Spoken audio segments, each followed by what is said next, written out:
collapse. All right, so first story we're going to talk about today. This is why men think women shouldn't be in politics.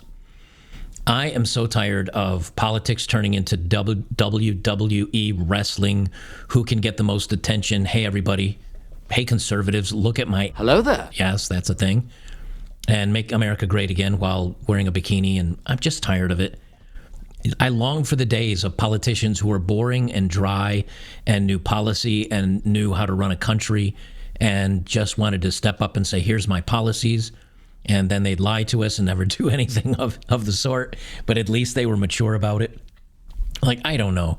It's a catch-22 because it seems nobody, let's face it, nobody really paid attention until 2016 when Trump got in. That's when people really started to pay attention. Well, I looked this up because this goes back to 2016 because that's when we had a female running for president last time and a male. And this is from L.com. Here's how this election would turn out if only women voted. And you can see right here that if only women voted, 458 electoral college votes for Hillary and 80 for Trump. And it's surprising, a lot of people didn't realize this, but if you look right here in the heartland, boy, has Colorado changed a little bit. If you look right here in the heartland, there's good old Tennessee, Florida. A lot of these states have flipped. They've changed. But if you look at what happens when just men voted, obviously it's a lot more conservative. So what's the difference? Well, it's feelings. It's all about feelings. Whoa, feelings. It's all about the feelings. And women vote based on feelings. And men that don't have testosterone, they vote on feelings. And then men that are stoic and actually have their heads together and know what they're talking about pretty much talk about policy. Which is why I can ignore some of the things that Trump has said, and I can ignore the mean tweets, because I liked his policy, and I actually think he got some things done. Ironically, he actually has done, like he said what he was going to do, and then he did it. That's one of the big things I actually appreciate about Trump. Even if you hate Trump, you at least have to say, well, he did what he was going to say he was going to do, with the exception of a couple policies like building the wall, because a bunch of rhinos voted against it, against funding it, because, gosh forbid, we actually can secure our country. So this is part of why I talk about women in politics, not just the politicians, but the women voting. And they've actually done, I'm not going to read this, of course, because we've got better things to do with our lives, but this is a study. It says, courting the women's vote, the emotional, cognitive, and persuasive effects of gender-based appeals in campaign advertisements. They know they need to trigger women's emotions. They've got to get them feeling about things. And this goes for conservatives too. And so about maybe it was a week ago, several days ago, before the weekend, this video went viral. Now, if you remember, this is Anna Paulina Luna. She's the woman that was asking Secret Service very, very hard questions. The Kim Cheadle before she resigned. Luna blasted her. So I'm not even so much making fun of Luna's policies. Well, I'll get onto the bikini portion of the contest, which is what this is. Apparently, we have a bikini contest. I'm going to be pulling down the music because you don't need to hear the music because it's a bunch of copyright stuff. And this is a rep. This is Florida Representative Anna Paula Luna. And look, I can say, okay, it's very nice. She looks very nice in a bikini. Why are these our politicians? Why has this become a thing? Why is, and this is her again, and she's like, look, I'm a congresswoman or I'm in the government, and I'm a rep for Florida, and I'm a politician, and I'm a strong girl boss, and I'm this, and here's me in a different color bikini, and here's me in a different color. And it's like, okay, we get it. We get it. Now, again, I'm not even complaining. I'm not complaining that a woman looks good, but why is this, okay, a one piece, okay, all right, fair enough, a one piece, a bathing suit, okay, it's not a bikini, it's a bathing suit, and look, she's got a nice shape to her. I'm not even complaining about that. She's a pretty woman. Why is this my choice for politicians? Why is this narcissistic, vapid, like, what is this doing for the country? What is this telling our enemies of our country? What is all of this for? And she just is like, well, I'm going to keep doing it over, and I guess she was a Maxim cover model or something or other. Like, I'm not going to hate on her. She looks good. I'm certainly not going to hate on her for that. Why is this our politics? Why is this our politics? That's what's bugging me out of all this. And then, I'm going to continue on my rant for a few minutes here. This is from Ginger Gates. Now, if you know who Matt Gaetz is, he's a rep in Florida. He's a representative in Florida. That's Matt Gaetz. This is coming from his wife. Hey, look, everybody, we're girl bosses and beautiful and conservative and moms and all the other things too. Okay, so let me just quickly rattle down through these because it was post after post after post of these women just putting themselves out there. Hey, look at this, look at this. Look at me, everybody. I'm a conservative too. This is a Manhattan Republic Party chair of the Manhattan GOP. New York City regional vice chair of the New York State Republican Party, and she's out here in a bikini. Again, no hate on the bikinis, guys, right? But I got this muted. They're out here doing little skits and stuff this is 4th of July. Hey everybody, it's 4th of July. Here's me in front of a green screen in a very tiny bikini. Look at me, everybody. Look at me. Same thing. This woman, Michelle Salzman, she's number 1 in the Florida House, I guess. So I guess she's in the Republican House. She's like, hey, we can wear bikinis, wear this and wear that. And another one from Matt Wallace. So what's my complaint? Here's my damn complaint. Women have lost their minds. We're now having bikini contests between all of our representatives in not all of them, but the young ones in our government. Lauren Boebert has come out. Now she's going viral because she's got a big tattoo and she's walking around in a micro bikini. And here's my complaint, because I don't want to come across like I'm some weirdo. I don't care they're on the beach in a bikini. I really don't. I certainly think if someone's going to represent our government and they want to go out onto the beach and, they're within legal limits of what they're wearing, I don't care. What I care about is because a couple people complained about her being in a bikini saying, I don't think this is exactly the message you want to send to your constituents that you're governing over, which I agree with.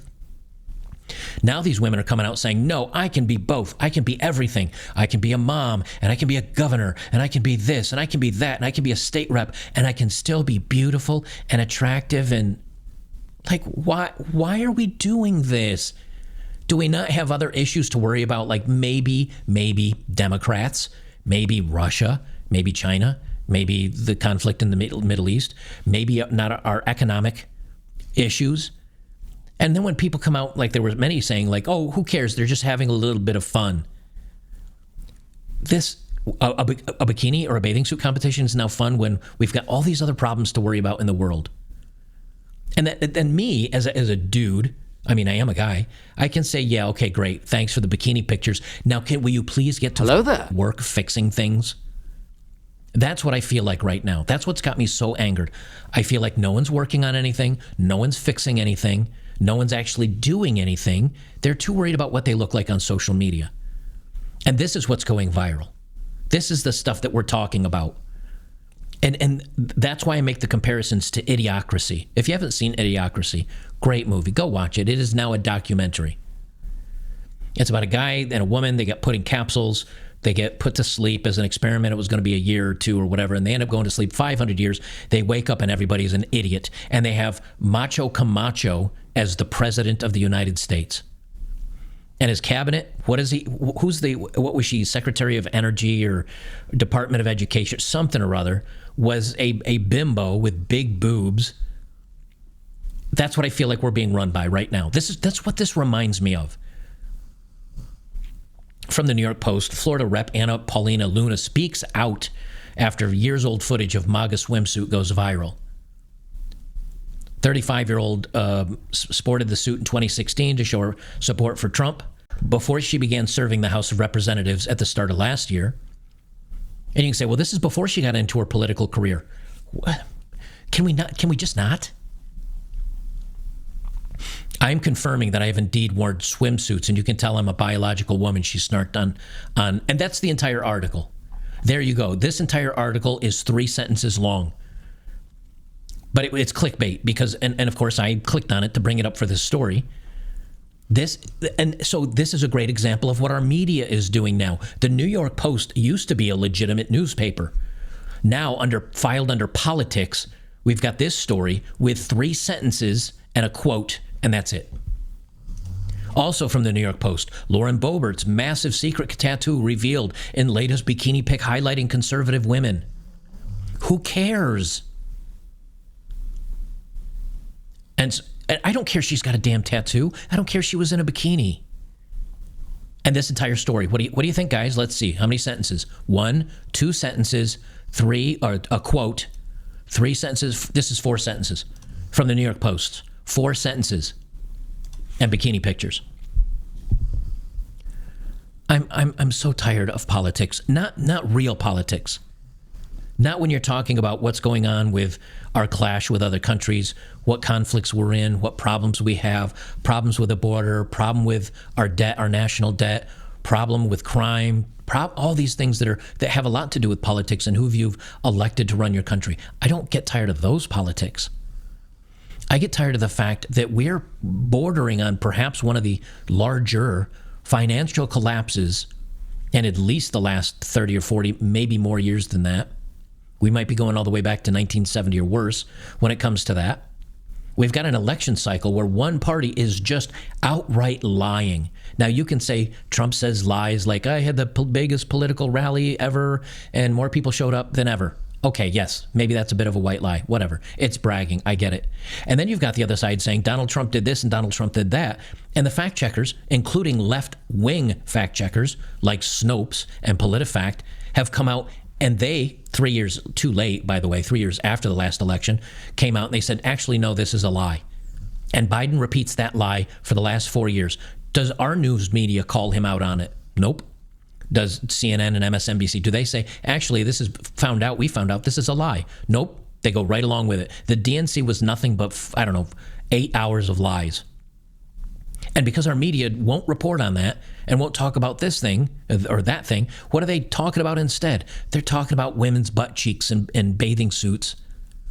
And the women are the ones that keep sharing the photos more and more, saying, I'm in support of this, and I'm in support of this, and I'm in support of this.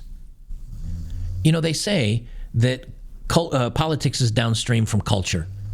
Is this changing culture? Is this changing anything? Is this changing the minds of the feminist men that are dating the 300-pound blue-haired women? No, because those men say, well, I'm not going to date a woman that looks like this. I mean, for God's sakes, I think Paulina Luna was a cover on Maxim magazine. I think she was, or at least I heard that. She's certainly a very good, attractive woman. And I think most average men would be like, I can't, if I said hi to a woman that looked like that, she'd probably sooner spit on me than give me her phone number. Is this changing culture? Is this what we want in a conservative party? Now, I'm probably closest to libertarian. So I'm fine with people doing what they want to and letting their freak flags fly. I'm fine with that. You do yourself. But keep it at home. But nobody's keeping it at home anymore. And when our politics start turning into, elections start turning into, well, she's hot or he's stupid or all the dumb things, that really is where things are going to start heading south very quickly. Because we're no longer talking about policies. Everybody's screaming insults at each other and sending this photo along with an AOC photo that's AI of her in a bikini saying who's hotter. That we're really collapsing down to the lowest common denominator. And that is really bad news for us as a country and for what's going to happen to us. I don't think they have our best interests at heart. Maybe that's just me. I don't know. Am I going overboard? Like, am I being overly sensitive that our government officials are having bikini contests? Am I just being oversensitive? Or do you understand my point and get my point and have any agreeing with me? Let me know. I mean, I know we're in the chat now, but let me know in the comments, later on or something or other, and I'll go back and read them. Because I'm curious. Maybe I'm just getting old and pissy. I don't know. Old man yells at clouds. Old man yells at politicians walking around in bikinis while the country burns. That's just, what are we doing?